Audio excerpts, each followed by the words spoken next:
하겠습니다. 자, 이번 시험 모두 좋은 결과 있기를 기도하겠습니다.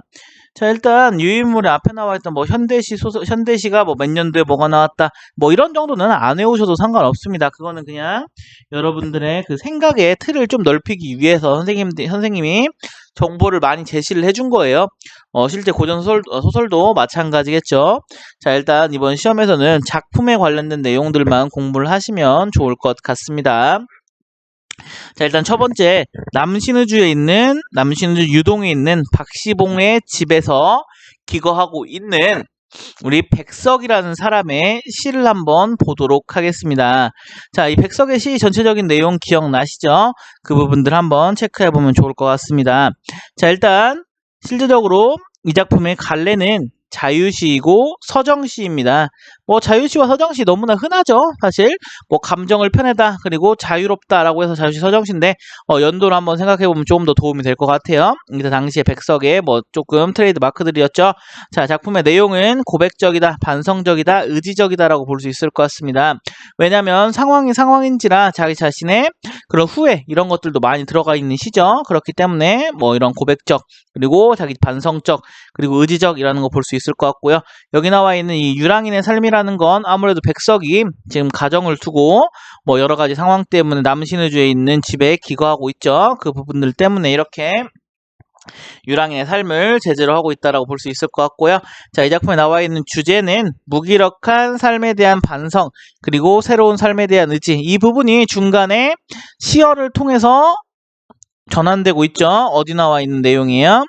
여기 나와 있는 이 그러나를 통해서 시상이 전환되고 있다는 거 체크해 주시면 좋을 것 같습니다. 이 작품의 특징 첫 번째로는 편지의 형식을 빌렸다는 겁니다. 편지의 형식이라는 건, 자, 우리 보통 연애편지 쓰면 연애편지가 아니죠. 자, 보통 우리 편통 편지 쓰면 무슨 내용 적어요? 예를 들어서 범수야, 잘 지내니? 나도 잘 지낸다. 오늘 저녁은 먹었니? 난 소고기를 먹었단다. 이런 형식으로 근황을 보통 제시하는 게 편지의 형식이죠. 그렇게 되면 편지 형식을 빌려서 근황을 제시하고 있습니다. 내가 어떻게 살아가고 있는지. 또한 이 작품에서 중요한 부분 중에 하나는 향토적인 시어를 사용했다는 겁니다. 향토적인 시어와 방언을 사용해서 얻는 효과들 우리 유인물 하기 전에 교과서에서 정리를 했습니다. 자, 그 다음 특징 세 번째는 쉼표를 사용하여 호흡을 조절한다. 그리고 뭐뭐이며 뭐뭐 것이었다를 단독하여 운율을 형성한다. 자, 이 말은 뭐 같은 말입니다. 자, 쉼표를 사용하여서 내재율을 획득했다라고 볼 수 있을 것 같고요. 또한 뭐뭐이며 뭐뭐 것이었다라는 것들을 계속 반복하면서 지금 운율을 형성했다라고 볼 수 있을 것 같습니다. 그런데 외재율과는 조금 다른 부분이 없지 않아 있겠죠. 왜냐하면 외재율이란 딱 보자마자 와, 이거 규칙이 있네 라고 보는 거죠. 우리가 그 전에 봤던 뭐 3, 4조 그리고 뭐 사음보에 이런 형태의 음수율들, 이런 것들이 사실 외역률의 대표적인 격식이라고 볼 수 있을 것 같습니다. 그런데 이러한 것들이 1910년대로 넘어오면 이제 1900년대 넘어가면서 자유시가 이러한 것들을 모두 다 탈피했죠. 그렇기 때문에 이러한 쉼표의 잦은 사용 그리고 이러한 어미들의 반복들을 통하여 우리가 운율을 형성했다라고 볼 수 있을 것 같습니다. 운율 중에서도 내재율을 형성했다라고 볼 수 있을 것 같습니다. 자, 이 작품의 전체적인 내용으로는 1행에서 8행까지는 상실, 고향의 상실, 방랑, 끝에 타관 땅 어느 목수의 집에 새를 얻어 살게 됩니다. 자, 시적 화자의 고난과 방황을 설명하기 위한 행이고요. 두 번째, 9행에서 18행 같은 경우에는 좌절과 시리 속에서 무기력하게 살면서 죽음까지 생각하는 절망적 상황에 이른다. 즉, 시적 화자가 계속 번민과 고통을 느끼고 있다라는 겁니다. 하지만 우리가 여기서 이 그러나 행을 통해서 생각을 조금 달리 먹는 겁니다. 그러나 우리 역접이라고 그랬죠. 시상의 전환. 자, 삶의 고달픔과 슬픔이 내가 선택할 수 있는 게 아니다. 즉, 내 선택으로 이렇게 된 것이 아니다.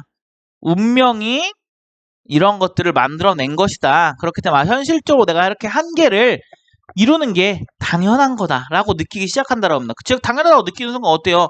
나의 상황이 나의 잘못보다는 어쩔 수 없었다라는 이런 조금 부분들이 되죠. 사실 여기서 그냥 선생님 잠깐만. 자 여기서 사실 해주고 싶은 말은 이겁니다. 저도 인생을 물론 선생님도 그렇게 인생을 많이 살진 않았습니다. 하지만 여러분들보다는 많이 살았죠.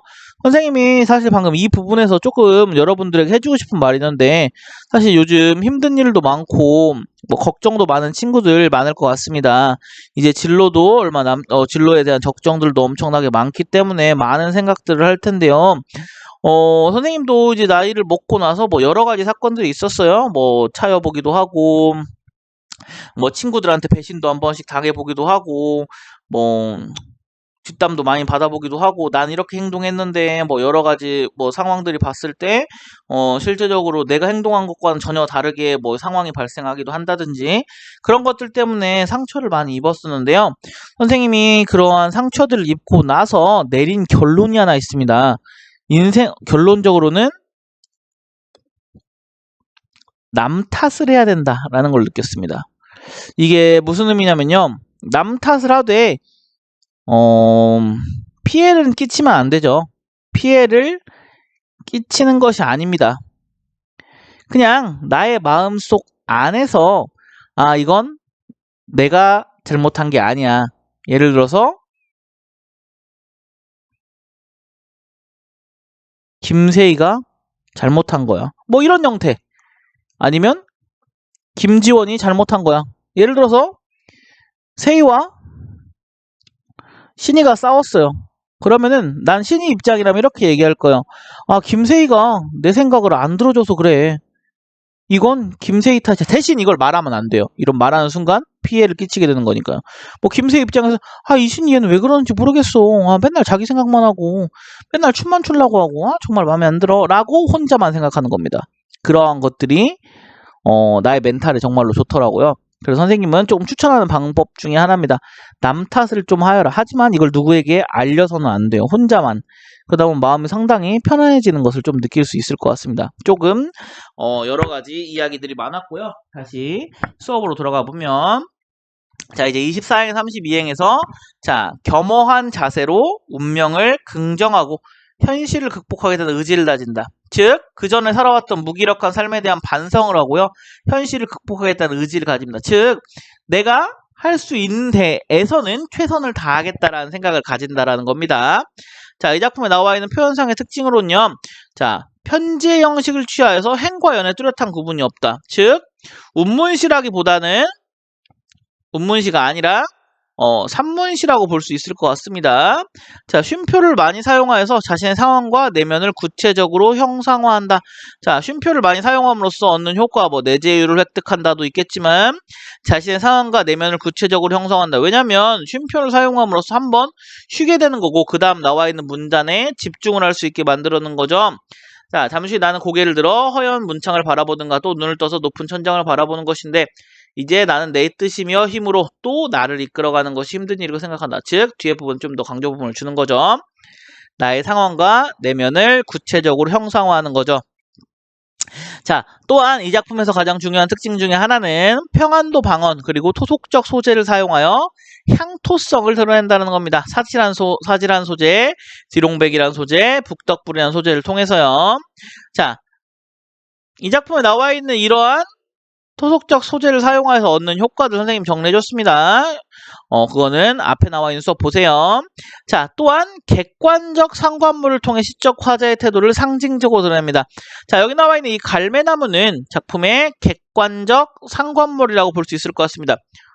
글씨 한번 잘 써보겠습니다.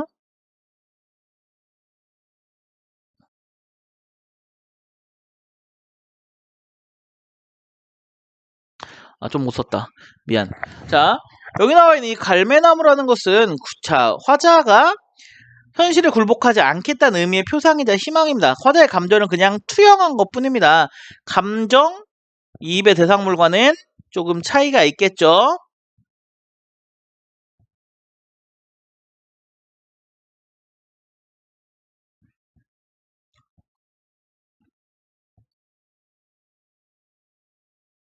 라는 걸 알 수가 있을 겁니다. 또한 어조의 변화를 통해서 시상을 전환한다. 자, 부정적이고 비관적인 어조를 통해서 시상을 전개하다가 그러나를 통해서 긍정적이고 낙관적으로 시상을 바뀌고 있죠, 태도를. 자, 여기 나와 있는 이 화적 화자의 정서 변화가 상당히 중요한 포인트 중에 하나가 되겠죠. 1행에서 8행은 외로움과 쓸쓸함을 고백하고 있고요. 9행은 14행 무료함과 지루함, 15행 18은 회한과 슬픔, 19행 좌절과 절망하다가 그러나라는 시어를 통해서 24행부터는 안정과 진정, 그리고 경건과 겸허, 의지와 희망의 형태로 감정이 바뀌고 있다는 거.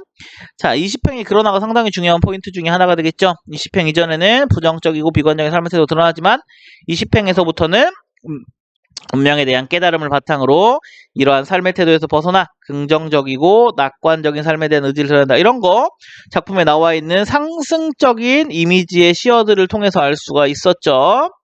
뭐 예를 들어서 들어 뭐 이런 느낌들이 있었죠. 자, 이 작품에 나와 있는 이 부분들은 한번 읽어보도록 하고요. 그냥 읽어보면 됩니다. 자, 이 작품은 남신우 유동에는 박시봉 집이라는 제목의 뜻에 주목해 볼 때 친구에게 혹은 스스로에게 편지 형식으로 보낸 고백시가 아니었을까 짐작된다. 소리내어 읽노라면 그가 나직이 말을 건네는 듯 가슴이 꽉 메어오고 눈에 뜨거운 것이 핑괴이곤 한다. 나라는 시어나 뭐뭐이며 뭐뭐아서 뭐뭐인데와 같은 나열 혹은 연결어이나 뭐뭐 것이었다라는 종결어미 등의 반복이 내뿜고 있는 독특한 산문적 리듬이야말로 이 시의 백미이다. 내 슬픔이며 어리석음이며를 소처럼 연하여 새김질한다는 직유며 내 슬픔과 어리석음을 눌려 죽을 수밖에 없다는 직설이며 나는 나 혼자도 너무 많은 것 같던 역설 등 사무치지 않는 구절이 없다. 이 습내나는 춥고 누긋한 방에서 그 드물다는 굳고 정한 갈매나무를 생각하기까지의 의연한 회복 과정이 유창한 리듬과 어우러져 한편의 인생 서사를 떠올리게 한다. 이 정급별이라는 사람이 읽었던 부분이죠. 감상평이죠. 여러 가지 수사법도 쓰였습니다. 자, 이게 남신우 유동 박시봉방에 대한 내용이고요. 이제 이 다음 작품인 삼포 가는 길 한번 보면요. 삼포는 어느 지역에 있다고 했어요? 가상의 지명이라고 했습니다. 자, 간단하게 좀 빠르게 짚고 넘어가도록 하겠습니다. 자, 우리 이 작품의 갈래는 현대소설입니다. 현실 비판적이고요. 사실적입니다. 또한 1970년대를 배경으로 하고 있습니다. 1970년대 한창 도시화가 이루어지고 있던 시대였죠. 또한 겨울입니다. 선생님이 겨울을 이 작품의 배경으로 선택한 이유가 있다라고 이야기를 했죠. 이 작품의 겨울을 배경으로 한 이유가 뭐라고 했습니까? 주제를 좀 더 상징적으로 드러내기 위해서였죠. 어떤 주제? 이러한 고향을 잃은 사람들의 힘듦, 이런 것들은 당연히 고향을 잃었기 때문에 잘 곳이 없었겠죠. 그러한 사람들에게는 겨울이 좀 더 혹독한 계절이었다는 겁니다. 그렇기 때문에 이런 주제를 드러내기에 겨울이라는 시간적 배경은 아주 큰 도움이 되었겠죠. 자, 이 작품에서 말하고자 하는 재료는 산업화 과정에 소외된 사람들의 삶을 의미합니다. 자, 주제 같은 경우에 급격한 산업화 속에서 고향을 상실하고 떠돌아다니는 뜨내기들의 애환, 그리고 연대 의식을 드러내고자 합니다. 자, 이 작품의 특징으로는 대화나 행동 묘사를 주로 사용합니다. 또 그래서 사실적이고 극적인 효과를 나타낸다는 거죠. 또한 길을 모티브로 삼고 있다. 자, 이 작품에 나와 있는 길 뭐라고 했습니까? 인생이라고 했습니다. 자, 여러 소설의 구조를 가지고 있다. 자, 여행을 통해서 이야기를 전개하고 있죠. 장면의 전환을 통해서. 선생님이 뒤에 나와 있는 부분을 털면 설명을 할게요. 주제를 형성하고 있다. 자, 여운을 남기는 방식으로 작품의 결말을 처리한다. 이것도 상당히 중요한 포인트 중에 하나가 되겠죠. 자, 뒤에 나와 있는 끝부분 보면서 다시 설명하겠습니다. 작품의 구성으로는 전체적인 내용을 이제 우리가 도망치던 영달, 그리고 영달은 정씨를 만나고 같은 처지란 걸 알게 되면서 동행하다가 백화도 만납니다. 백화는 처음에는 낯선 사람들이 말을 걸어서 좀 짜증났지만 결국에는 이제 자신과 비슷한 처지임을 알고 점점 마음을 열게 됩니다. 뭐 이런 묘지에서요. 절정 부분에서는 백화는 영달을 자신의 고향에 함께 가자고 하는데 영달은 그 제안을 거절하고 가진 돈으로 기차표 먹을 걸 사주고 백화를 보냅니다. 왜 보냈어요? 돈 없어서. 자, 같이 살림을 이룰 만한 경제적 여건이 되지 않았기 때문에 기차를 기다리는 영달과 정씨는 대합실에서 만난 노인에게 삼포가 공사판으로 변했다는 이야기를 듣고 실망을 금치 못합니다.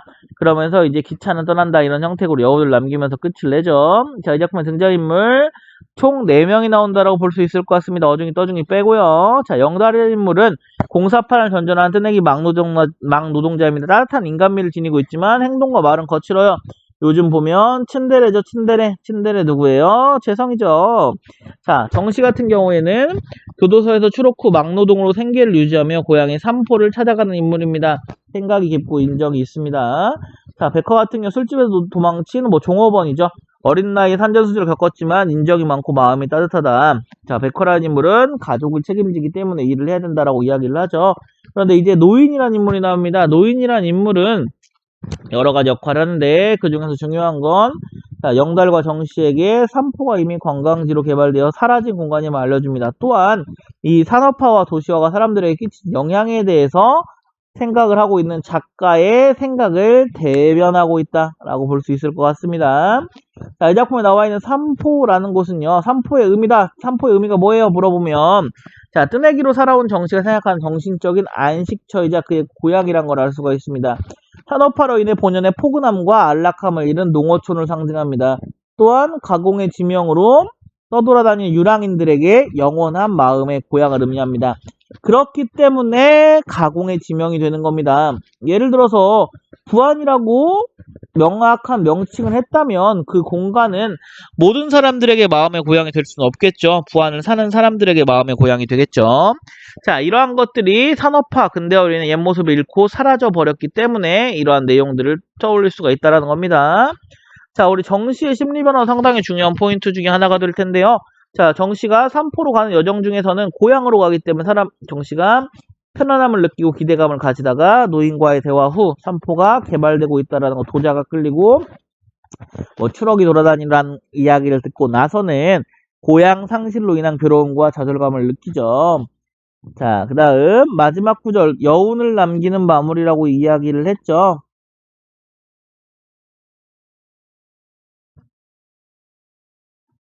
이 여운을 남기는 마무리 같은 경우에는 기차가 눈발이 날리는 어두운 들판을 향해서 달려갔다.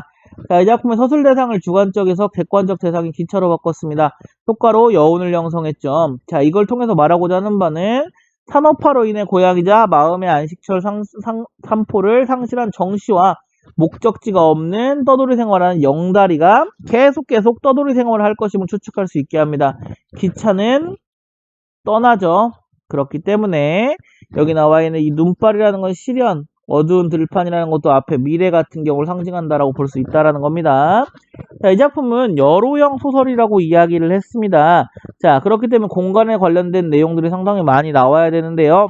작품에서는 많은 부분이 나오지 않지만 전체적인 사건의 전개 과정을 말을 하자면 들판에서 영달과 정씨가 만납니다. 찬샘이란 곳에서 밥을 먹고 있다가 도망친 백화에 대한 이야기를 듣고요. 독림이란 곳에서 백화를 만나고요. 폐가에서 서로 이야기를 나누면서 친해집니다. 또한 이제 마지막 부분에 감천 대합실에서 여러 가지 이야기가 나오는데 그때 이제 두 사람이 호감을 느낀다라는 포인트, 그리고 가신의 고향에 함께 가자고 제안하지만 영달이 응하지 않았다라는 부분.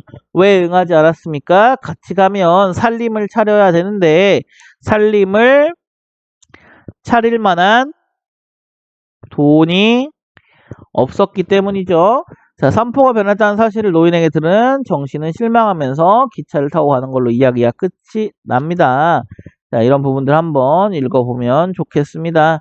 자, 여기까지 하면 유인물 강의는 끝이 난 것 같고요. 문제 그렇게 어렵지 않습니다. 선생님이 누누이 말했던 것처럼 수업 시간에 했던 내용, 유인물에 했던 내용들을 가지고 혹시나 틀렸다고 한다면 그 근거로 가져오면 그런 부분들은 고쳐줄 용의가 있으니까 모두 공부 열심히 하고요. 자, 문법 강의 같은 경우에는 너무 걱정하지 않으셔도 됩니다. 유인물에 나와 있는 내용들, 선지들 잘 보시면, 예시들 잘 보시면 좋은 점수 받을 수 있을 것 같습니다. 우리 좋은 점수 받고 웃으면서 행복하게 남은 시간들 공부하면서 재밌게 보내봅시다.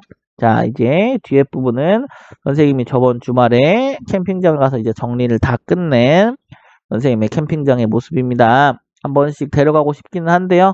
코로나 시국이라서 학생들을 데리고 가기가 조금 무섭네요. 혹시 비밀로 갈 수 있으니까 조용히 있습니다. 모두 안녕. 공부하세요. 잡고만 자고. 바이바이. 나의 소년기가 끝난 것은 언제부터일까. 잠이 들면 깨고 싶지 않던 그때부터일까. 끝도 없이 아득했던 나의 들판은 언제부터 작아져 버렸을까.